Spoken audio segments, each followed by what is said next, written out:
This podcast contains descriptions of violence against children and adult language and is not suitable for all audiences. Listener discretion is advised.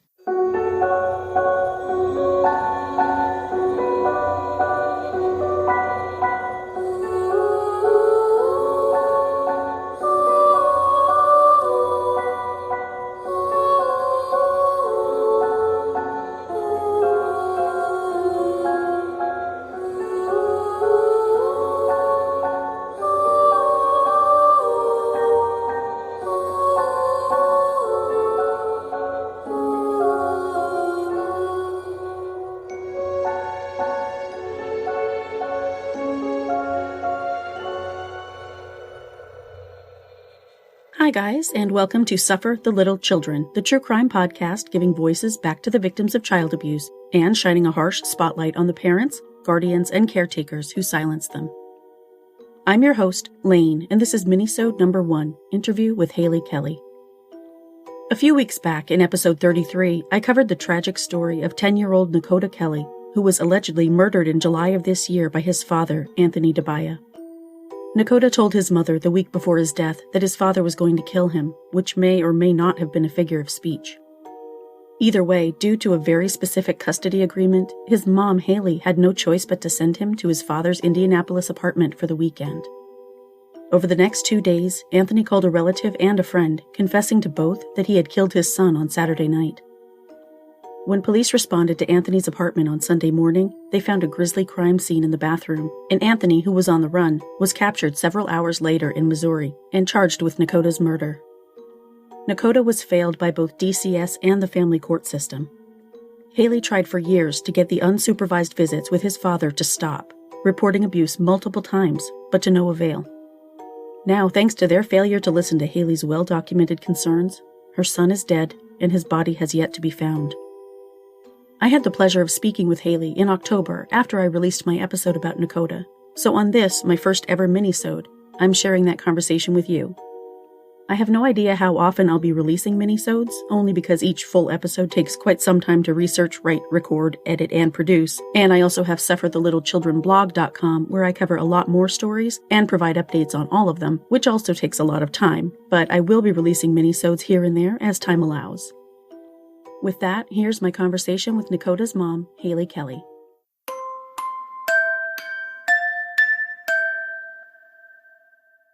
Thank you again for talking with me. I know you've probably gone through everything so many times. It's got to be just mind-numbing, but I really do appreciate you talking with me. I've been following the case since July, and my heart just goes out to you. I'm so sorry that this happened. And it just has come to my attention over the last few months how much family court fails families like yours all the time. And it's awful. There was actually a DCS case open they closed it a day before my son went with his dad. Was that the one that was just opened in July too? It was opened. It closed July 16th. The case closed. It was open on Mother's Day weekend. And did they substantiate that one or not? They unsubstantiated. Oh, they unsubstantiated that one? Yes. Unsubstantiated all the cases. That's saying awful. that we did not have enough evidence. But I had people telling me that we had enough evidence on mental and emotional abuse. Oh. So we was trying to find loopholes around the fact that no one would listen. Right. So he's trying to find loopholes to get these visits to be supervised. And how long were you trying to do that? Ever since the beginning? At the beginning, we was trying to pretty much get the visits to stop. And then when we learned that we couldn't do that, we was trying to get it supervised just so that my son would feel safe. Right. And that he would be safe. Yeah, and it sounds like he didn't feel safe pretty much from the first or second visit. He got overdosed the first weekend visit. We've been back to court. I told the judge that I didn't feel my son was safe with his dad. His lawyer came back at it as well, you felt like he was safe before. What changed? And I simply told them that he's coming back, and my son's, having behavior issues, and he doesn't want to go. Something's not going right. And this was probably back in 2018. So Nakota would have been about 8? Yes. Okay. And was he telling you things that were happening too while he was there? Yes, he's saying that his dad hit him, smacked him, and I would call DCS on him. In 2019, I had stopped visits for a while. From June to October, he did not go to his dad's house at all, because I feared for his life. And I expressed that to the judge and everybody. And they told me if we went to court, and they didn't want to hear the case. They simply wanted us to do a mediation. And my lawyer told me I did not have enough evidence to take it to court. So therefore, we was left again with nothing. And my lawyer had informed me that if I keep doing this, then I will lose custody, and that judge is known to do it. That sounds like a pattern with Indiana judges, honestly. I've heard so many of them, and I don't know what it is about that. But they do seem to take custody away from the parent who alleges abuse, even when they're telling the truth. Yeah. It's and crazy. The mental abuse had led to my son being killed. Right. My God. And no one listened, and it's hard, having someone not listen. Right. When you know exactly what's going on, and you feel like everyone else should. We had bruises. We had behavior issues. We had the school called DCS twice. And I couldn't come with the fact that he was an immigrant that was getting all these rights. Yeah, I had not realized until I started looking into this story that the country could basically turn away their own resident and force the U.S. to keep them. I had no idea that was a thing, but that sounds like that's what happened. Is Nigeria said, no, we don't want him back, and so we had no choice but to keep him. And I would tell everybody that, and my son even asked me, I think it was 2 weeks to a month before he went with his dad that last time, he said, Mom, why did you get my dad back involved? And the thing is, I didn't want him involved. And he didn't either. He hated his dad. And even though that's sad to say, he did not want nothing to do with them. Yeah, kids are very smart. And they know exactly what's up, especially when he's the one enduring all of that mental abuse. And he voiced out his fears to everybody, it feels like. And not one person that had the power to listen and to make a difference did anything. The school listened. They reported it.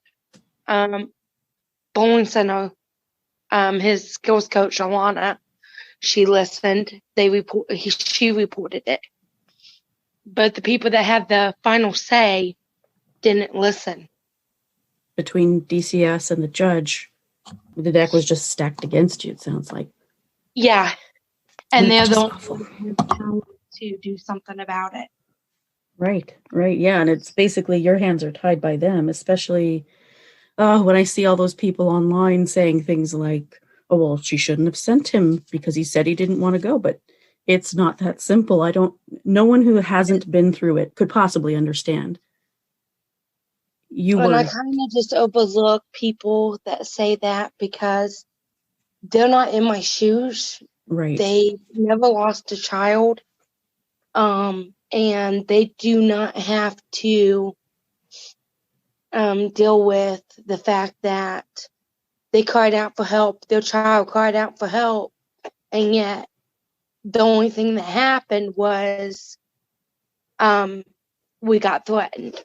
Right. I even recall that my lawyer stating, "Do you honestly think that he's going to hurt your child, knowing we're going to go to court?" And this was October 2019. And I looked at him and I started crying and I said, "Yeah, I do believe he's going to hurt my kid." I told DCS that do not do anything if you don't think you got a case, because the abuse will get worse. Sure. And they didn't listen, and they did something. They went over there and they made him mad.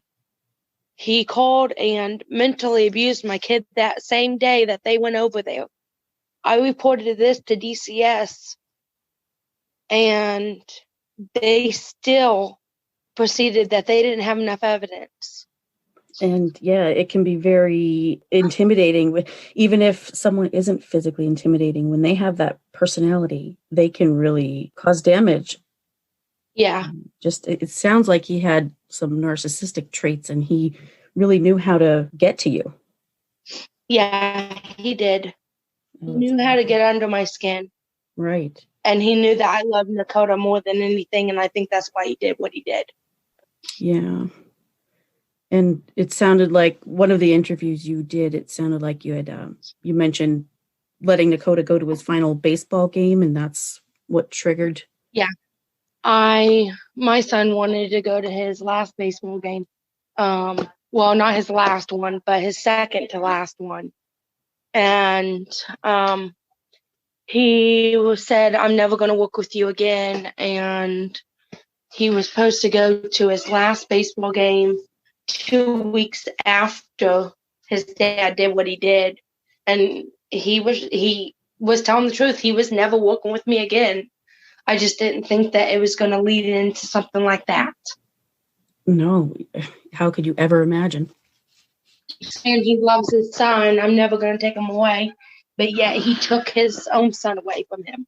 And he was so worried about me doing it, he did it himself. And he took his son away from me and everybody else that loves him.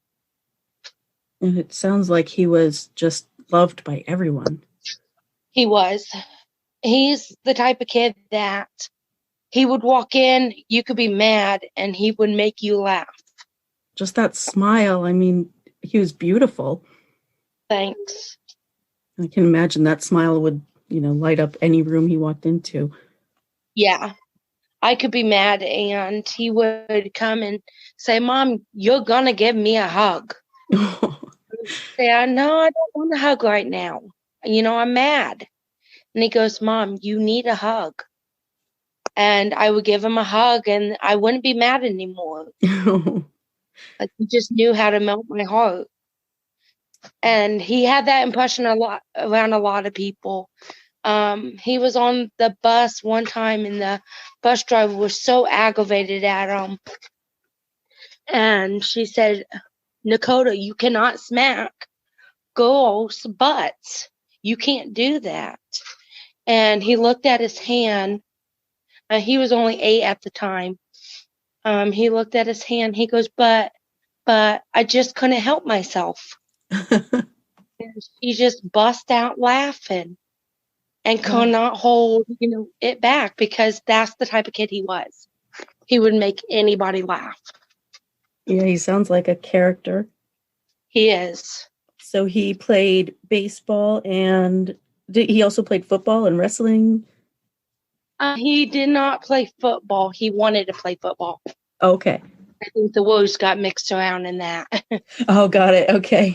He did play wrestling. He played basketball.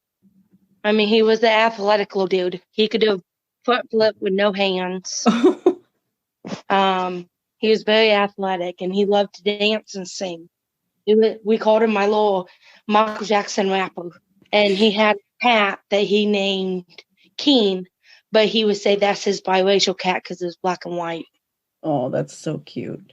So he was pretty, very insightful. It sounds like he knew a lot of things. And someone asked him what he thought about being, if anybody was doing racism towards him, and how he felt being, black and white. And he said, "I wish people would stop connected me as a Cutho because I'm no Cutho, I'm Nakota.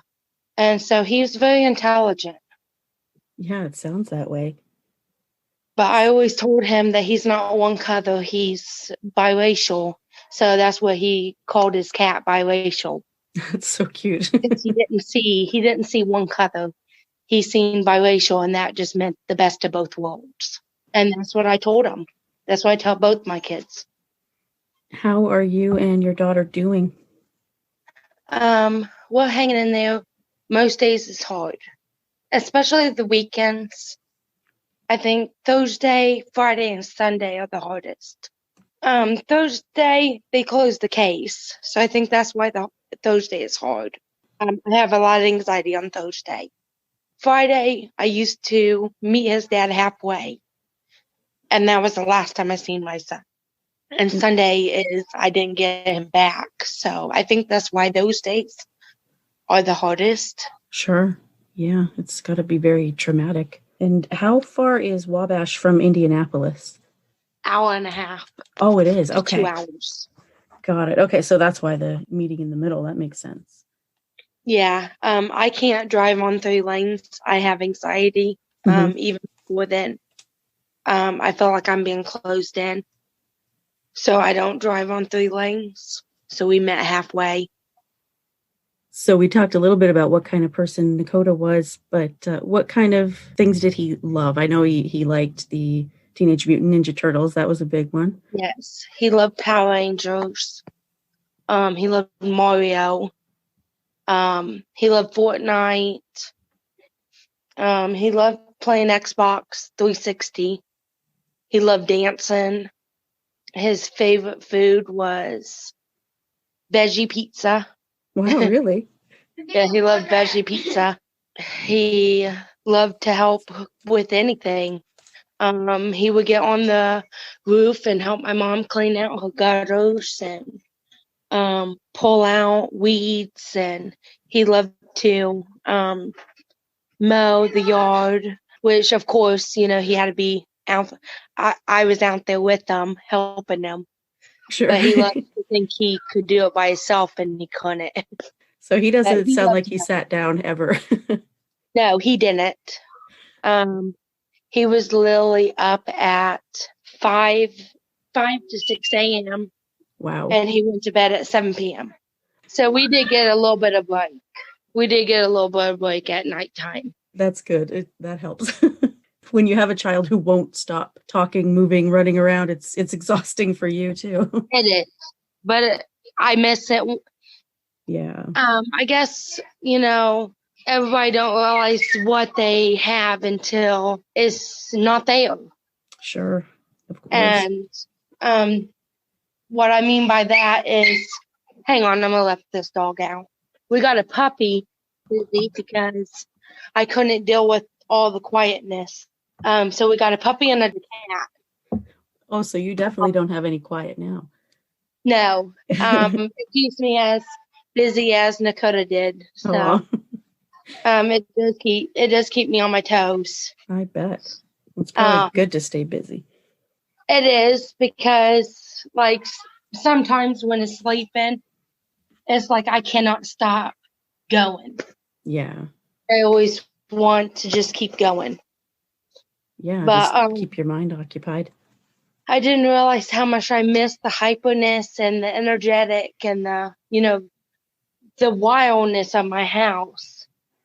Yeah. Until, I didn't have it. Yeah, I'm a parent that will sit there and do the slime with them. I'll make the slime with them. And you make all of their birthday cakes yourself, and yes, you're a crafty person. Yes, I love to do crafts. And if I don't know how to do it, I'll figure out how to do it. And it's rewarding, especially seeing the pen pal letters of how they appreciate me making costumes and stuff like that. My daughter, she wrote a pen pal and said, my mom, she makes everything. She can make tutus, and she can make costumes, and she can make hair bows. And so that was rewarding, sure. knowing she appreciated it.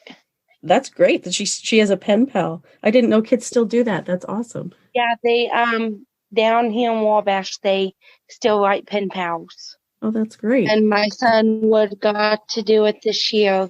Start writing pen pals. I think they start in 5th grade. He would have been in 5th grade this year, so he would have got to do a lot of things that he just wasn't able to do. He seemed to live a very full life, that's for sure. Yeah. He was very smart, and he got to pick out his first car. Really? Yeah. I had got a new car, and I allowed him to pick which one we got. Oh, wow. What did he pick? He picked a Chevy Malibu, a Nice. 2011 Chevy Malibu. He said, Mom, I liked how big the back seat was, because he knew that's where he was sitting. And so he didn't care what the front looked like. He just cared what the back looked like. As long as he can stretch out his legs. I gave him a choice between that and Chrysler. It was a littler car, but the mileage was good on either one. So I bet he felt great about that too. He loved it. And I'm glad I gave him that option. I gave him a lot of choices that most parents don't give their 10-year-olds. And I'm glad I did. And I always taught him that people needed to respect him as much as he needed to respect others. Because he's a person. He's not a thing. In my household, I don't do I'm the adult, so I have power over you kind of thing, like some parents do. I give them choices, and if you don't make the good choice, then you got consequences to follow back on them. I have consequences. If I don't pay my bill, then we're going to be kicked out in the street. I have responsibilities just like they have responsibilities.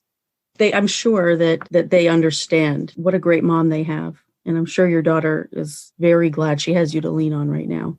Yeah, I think so. It's good that you have each other. Yeah. Well, I'm definitely glad we got a chance to talk about Nakota and what kind of a person he was. Just from his pictures, I could tell he was a fun kid and super energetic. I think I saw one picture of him anywhere where he wasn't smiling. He was always smiling. Even his baby pictures, he was smiling. I definitely want to keep his memory alive. That's number one, the most important thing. And of course, I'm crossing all of my fingers that there's justice for you guys. What is the trial schedule for November, I think? November 23rd. Yeah, so that's a lot quicker than most of them, which is awesome. Hopefully it'll stay on track. I'm hoping that they find his body. I'm hoping his dad gives something up. Absolutely. That's so important for you guys.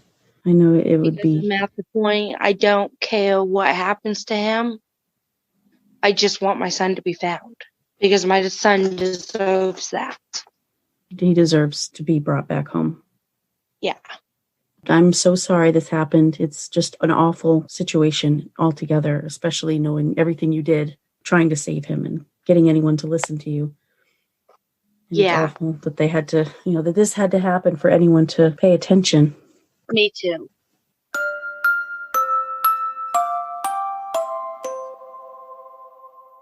I hope you enjoyed my conversation with Hayley. She strikes me as a sweet, genuine person and a truly loving mother, and she and her daughter deserve peace, closure, and justice. I truly hope Nakota's remains will be found so Hayley can lay her little boy to rest. That's it for today, guys. Join me next Tuesday for episode 38. If you like the show, please leave me a 5-star rating and a positive review on your favorite podcast platform. And please subscribe to Suffer the Little Children on Apple Podcasts, Google Podcasts, Spotify, Stitcher, or your favorite podcast listening app. Email tips, comments, questions, or case suggestions to sufferthelittlecHildren.pod@gmail.com. You can also subscribe on YouTube by searching Suffer the Little Children Podcast. Visit the website at www.sufferthelittlechildrenpod.com, where you can listen to episodes and become a patron for rewards ranging from a shout-out by name on the show to exclusive gifts. Follow the podcast on Facebook, Instagram, Tumblr, and Pinterest at Suffer the Little Children Pod, and on Twitter at STLCpod. View photos related to today's case on Facebook and Instagram. Read more about today's case and many others at sufferthelittlechildrenblog.com. This podcast was written, hosted, edited, and produced by Laine. Intro theme music is by Dream Note Music. Other music and sound effects for the show were created using sounds from audiojungle.net. Hug your babies a bit closer tonight. Until next week, bye guys.